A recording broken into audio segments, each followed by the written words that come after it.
Você acredita que existem poderes espirituais do bem e do mal e que eles travam uma luta cósmica, uma guerra além das fronteiras racionais e materiais nas quais nós vivemos? Bem, quer você acredite ou não, esse assunto está na cabeça de todo mundo o tempo todo. Não dá para negar que esse conceito faz parte da formação de caráter de cada ser humano. Dos 10 filmes de maior bilheteria de Hollywood de todos os tempos, 8 têm como assunto a luta do bem contra o mal.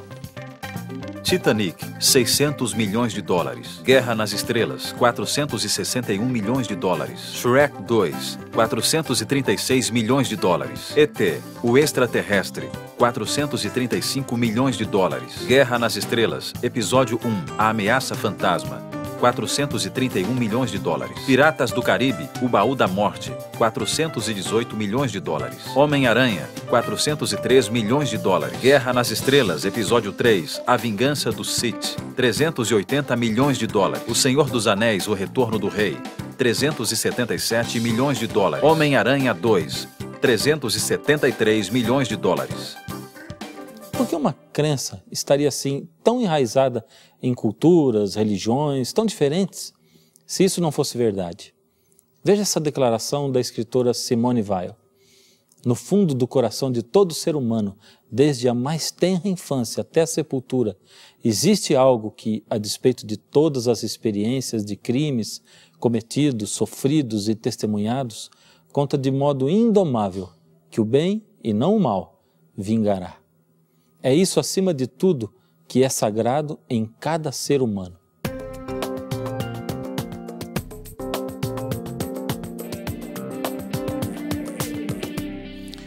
Logicamente, deve ter uma pergunta aí fervilhando na sua mente. Mas se Deus é o Criador de tudo, foi Ele também que criou o mal? Bem, todos dizem que Deus mora no céu. Mas como é esse lugar onde Deus habita? Deus permitiu que o apóstolo Paulo fosse até lá. E a única coisa que ele conseguiu descrever na Bíblia, em 2 Coríntios 12, 4, é: vi e ouvi coisas que palavras humanas não conseguem contar. Mas na própria Bíblia nós encontramos uma descrição feita pelo profeta Ezequiel, que viveu em 539 a.C. Ele teve uma visão do lugar de habitação de Deus. Isso está escrito aqui no livro de Ezequiel, no capítulo 1, do verso 1 até o 28. O céu se abriu e eu tive uma visão de Deus. Eu ouvi o Deus eterno falar comigo e senti o seu poder. Olhei e vi uma tempestade que vinha do norte. Raios saíam de uma nuvem enorme. Em volta da nuvem o céu estava em fogo, e no meio do fogo havia uma coisa que brilhava como bronze. Acima da cobertura curva havia uma coisa parecida com um trono feito de safira. Nele estava sentado alguém que parecia um homem e que brilhava como se fosse bronze no meio do fogo. Todo ele brilhava com o mesmo clarão de fogo, e a sua luz tinha todas as cores do arco-íris nas nuvens. Essa era a luz brilhante que mostra a presença da glória de Deus. Tente entrar na mente de Deus e raciocinar com Ele. Tente apenas por alguns segundos pensar do jeito que Deus pensava antes de criar qualquer coisa que existe hoje. Em primeiro lugar, a Bíblia declara que Deus é amor. E a gente não pode esquecer que o amor é um sentimento que precisa ser compartilhado com outros para poder ser real. Sendo que Deus é amor e deseja compartilhar a vida com outros seres, Deus, a fonte da vida, planejou criar o universo e desejou criar seres que pudessem, como Ele, usufruir da maravilha que é viver. Em outras palavras, Deus desejou compartilhar com outros seres o prazer de sentir o vento no rosto, a textura da água, o prazer de um beijo. Deus desejou compartilhar a vida e, ao fazer isso, Ele estipulou leis no universo. As leis de Deus estão aí segurando o macro e o micro-universo. Pense comigo. Deus deseja criar outros seres, Deus é a fonte da vida. É como se Ele fosse a energia elétrica. Ao criar outros seres, Deus diz: vocês poderão viver livremente e curtir tudo que a vida oferece, mas não poderão se desligar da fonte da vida eterna, que sou eu. Então Deus sonhou: e se eu criasse seres livres?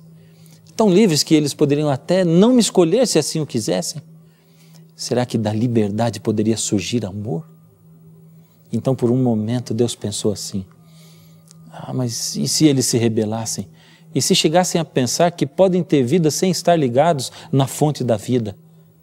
Então ele pensou novamente e decidiu: bem, para cada ato de rebeldia que eles cometessem, eu, Deus, cometeria um ato de amor muito maior.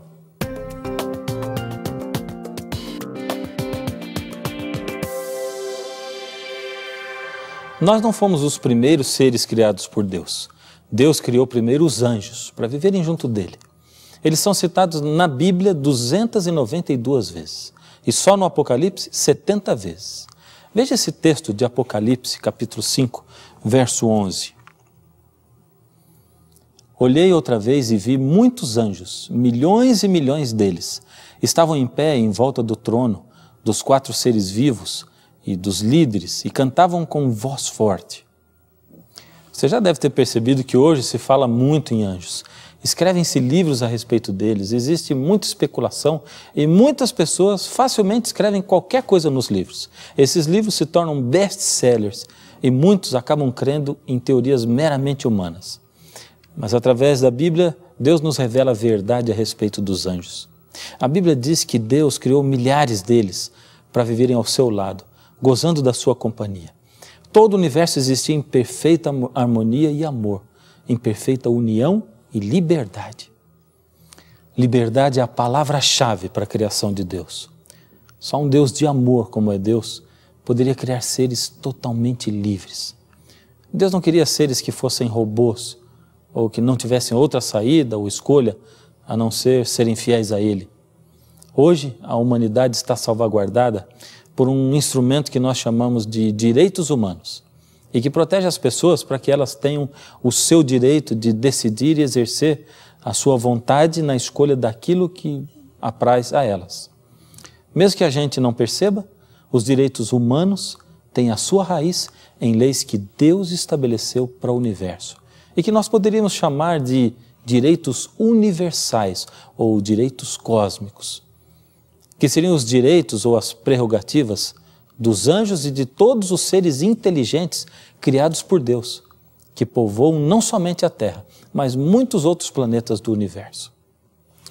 E no meio de todo esse clima de amor e de liberdade criados por Deus, a Bíblia revela a história de um anjo rebelde chamado Lúcifer.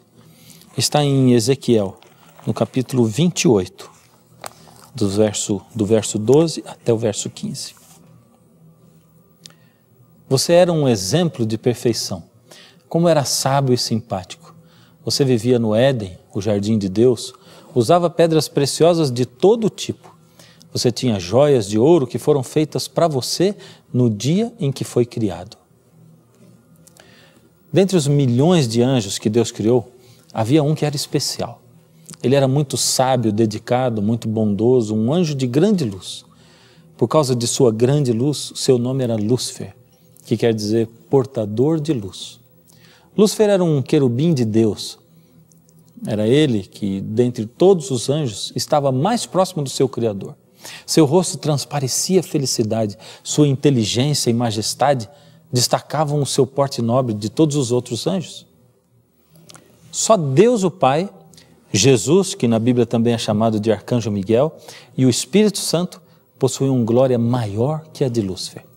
Por servir assim tão próximo a Deus, uma luz especial resplandecia do seu rosto e brilhava ao redor dele. Era uma luz mais viva e bonita que a de qualquer outro anjo criado por Deus. Sua beleza, o seu poder, a sua glória e majestade eram reflexos diretos da glória, poder e majestade do Senhor.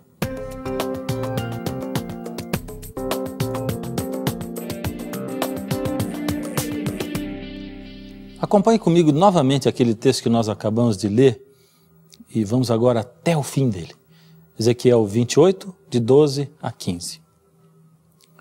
Você era um exemplo de perfeição, como era sábio e simpático. Você vivia no Éden, o jardim de Deus, e usava pedras preciosas de todo tipo. Você tinha joias de ouro que foram feitas para você no dia em que foi criado, até que começou a fazer o mal. O amor não é egoísta. não olha para si mesmo? Jesus, sendo Deus, exerceu o amor pleno e achegou-se aos anjos. Ofereceu-se para ser o seu arcanjo, o líder dos anjos. Ele se aproximou dos anjos como se fosse um deles. Mas Lúcifer, ao contrário disso, foi afastando-se cada vez mais do grupo, desejando ser exaltado por eles. Ele se esqueceu que não tinha vida em si mesmo e de que nunca poderia desligar-se de Deus, que é a fonte da vida, porque se fizesse isso, perderia a sua vida. Ele passou a olhar para a sua própria glória como se viesse dele mesmo. E ao fazer isso, deixou com que sentimentos estranhos, nunca antes manifestados, passassem a existir. Passou a sentir inveja, orgulho, ódio, e então começou a mentir. Lúcifer expôs aos anjos o seu ponto de vista. Disse a eles que estavam acostumados com o seu comando e que sabiam da sua luz, da sua força, dos seus poderes maravilhosos. Mentiu para eles dizendo que Deus era um tirano e que eles não tinham liberdade de escolha, que eram escravos de Deus e que a única maneira de se libertarem de verdade seria rebelando-se e mostrando a Deus que eles estavam insatisfeitos. Lúcifer já não conseguia mais reconhecer a maravilha que era viver e poder usufruir tantas coisas maravilhosas em um mundo perfeito como era aquele. Mas Deus é amor e já havia decidido cometer antes atos de amor ainda maiores para cada ato de rebeldia que fosse cometido pelos seres que ele criou. Por isso Jesus se achegou a Lúcifer e aos anjos que simpatizavam com ele, apelou a eles para que desistissem dos seus planos de separação. Lembrou a eles de que só Deus, por seu poder, era a fonte da vida. Lúcifer não tinha vida em si mesmo. Seria impossível viver estando desligado da fonte da vida, que era Deus. Seria consequência natural a sua morte e a morte daqueles com quem estivesse Lúcifer. Esta era a lei de Deus, a lei da vida. E ninguém poderia se contrapor a esta lei tão natural.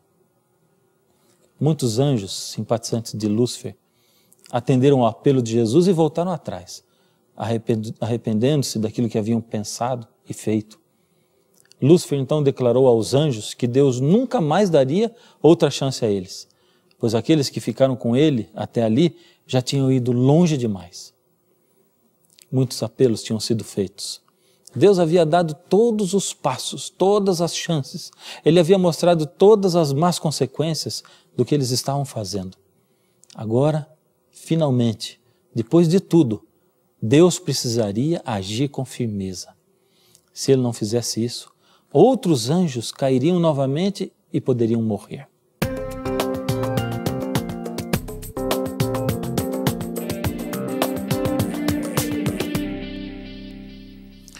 Mas Deus não trata ninguém como se fosse apenas parte de uma multidão.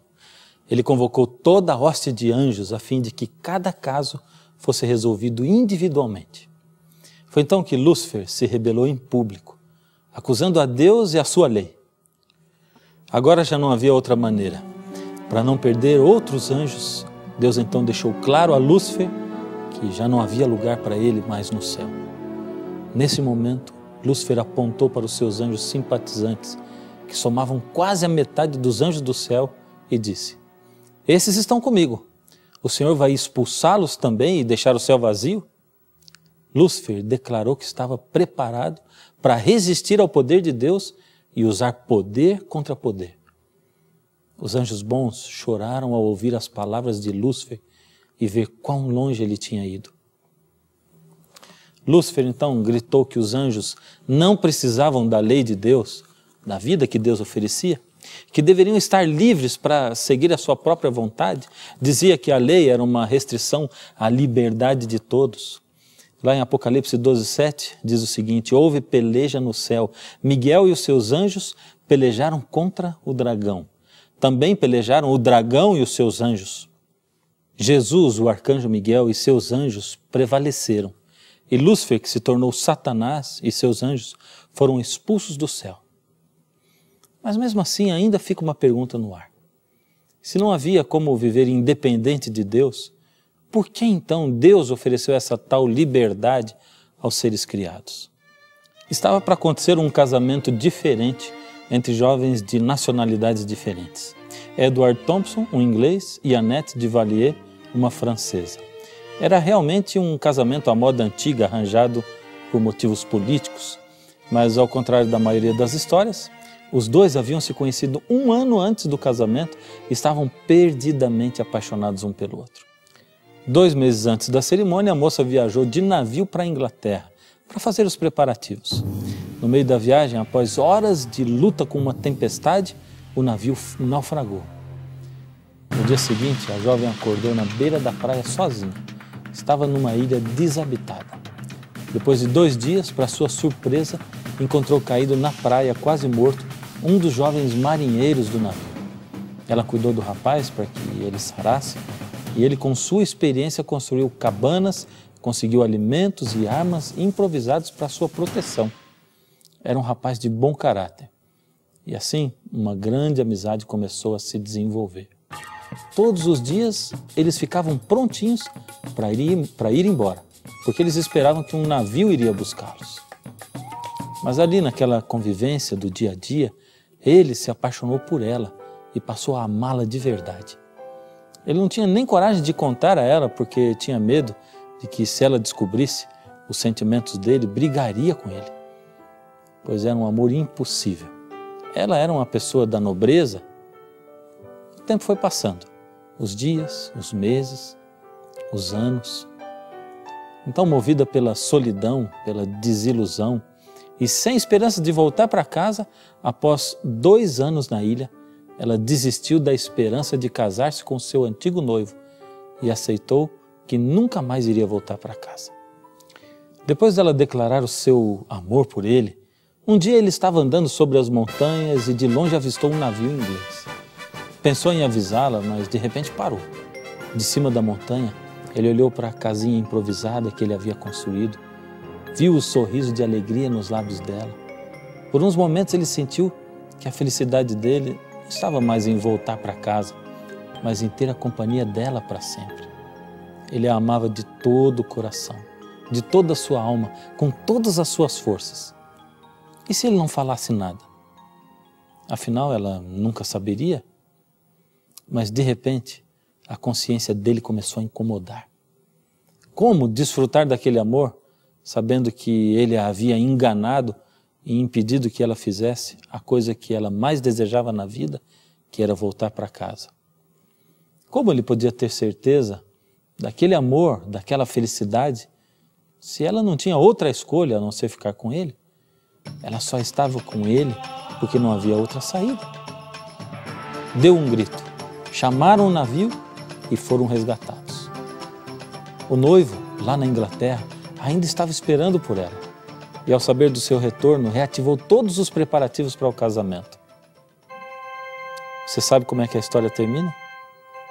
Sem dúvida. Mesmo de volta, ela declarou o seu amor pelo marinheiro. Abriu mão de tudo para ficar com ele, porque agora ela o amava. Agora sim, esse amor tinha um sabor diferente para ele. Ele não tinha sido a única opção. Ela o escolheu. Aquilo sim era amor de verdade. É lógico, o amor só é amor de verdade quando existe liberdade. Deus não se contentaria em ser a única opção. Ele não poderia simplesmente não ter criado Lúcifer. Isso não seria liberdade, seria uma mentira. Deus não queria ser escolhido apenas por ser a única opção. Deus é amor e precisava de um relacionamento de amor com seus filhos.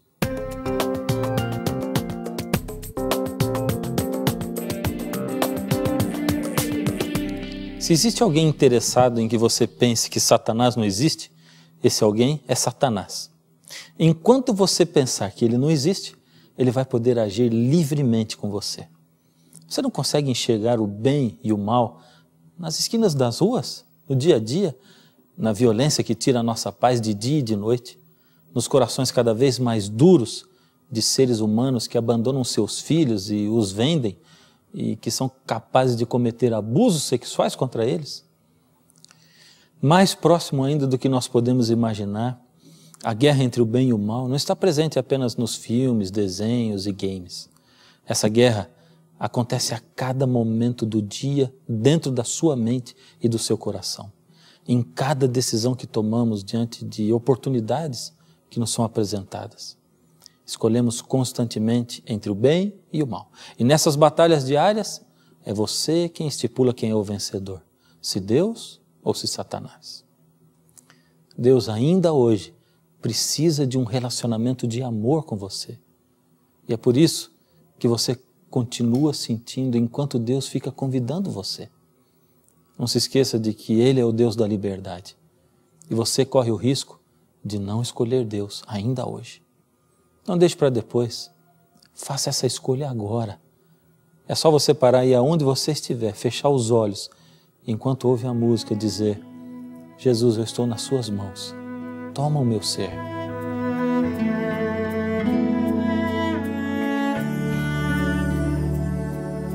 Preciso me entregar, Senhor.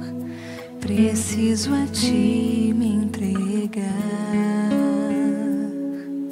Preciso ouvir Tua voz a me falar.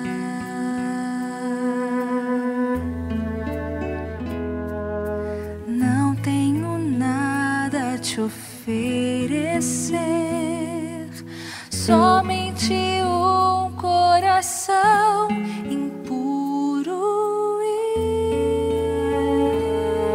pecador. Mas aqui estou, me aceita, Senhor.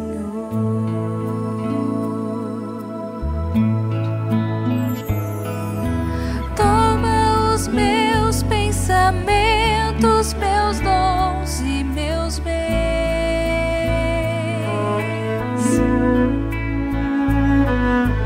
Toma o meu coração e tudo que ele tem.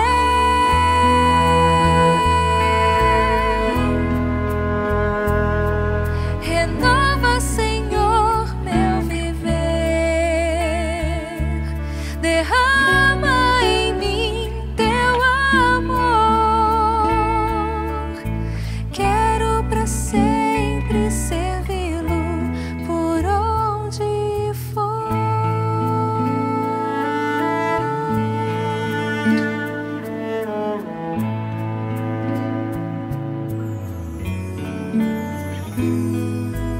Preciso me entregar, Senhor. Preciso a Ti me entregar. Preciso ouvir Tua voz a me falar.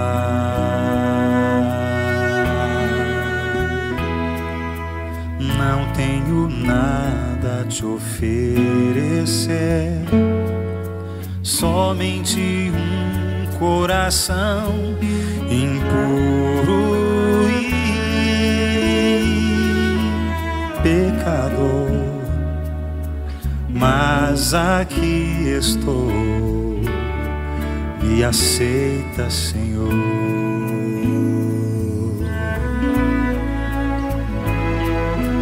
Toma os meus pensamentos, meus dons e meus bens.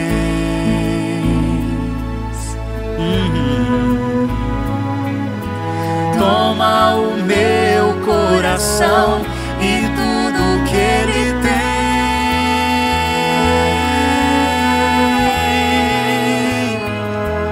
Renova, Senhor, meu viver. Derrama em mim Teu amor.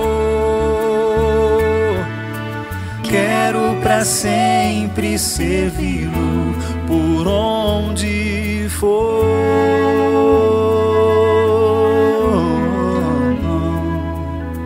Quero para sempre servi-lo por onde for.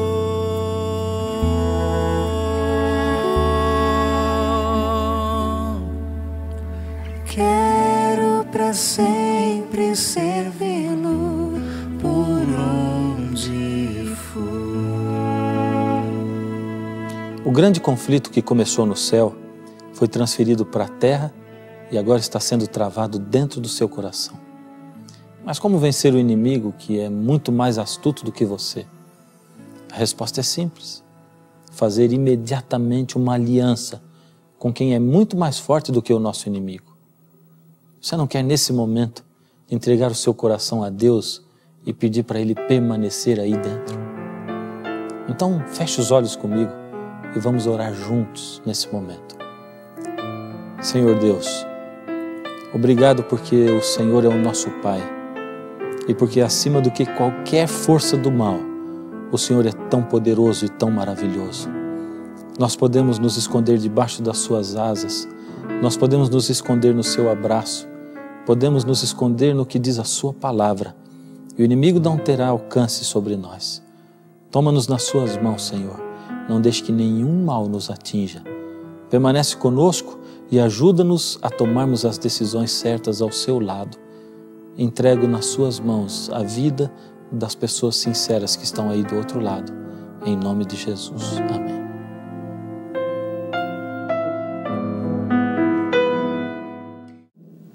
E então, gostou do programa de hoje? É bom saber que no final, o bem triunfará sobre o mal. Se você quer saber mais sobre esta história, peça a revista Princípios, que é totalmente grátis para você. São 23 temas variados e super interessantes sobre a Bíblia, com o objetivo de fazer você entender melhor este livro tão maravilhoso. Faça contato conosco. Você pode telefonar, mandar um e-mail ou escrever uma carta, como preferir. E se precisar, nós temos à sua disposição o plantão de dúvidas está escrito. Estamos esperando por você. Você sabe mais do que ninguém a importância que é estarmos do lado de Deus. Por isso eu vou ficar aqui, esperando por você até o próximo programa. E até lá não se esqueça, está escrito, nem só de pão viverá o homem, mas de toda palavra que sai da boca de Deus. Toma os meus pensamentos, meus dons e meus bens.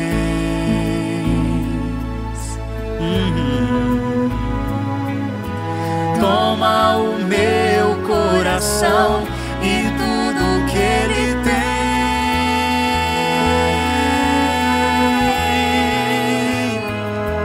Renova, Senhor, meu viver. Derrama em mim teu amor. Quero pra sempre servi-lo por onde for.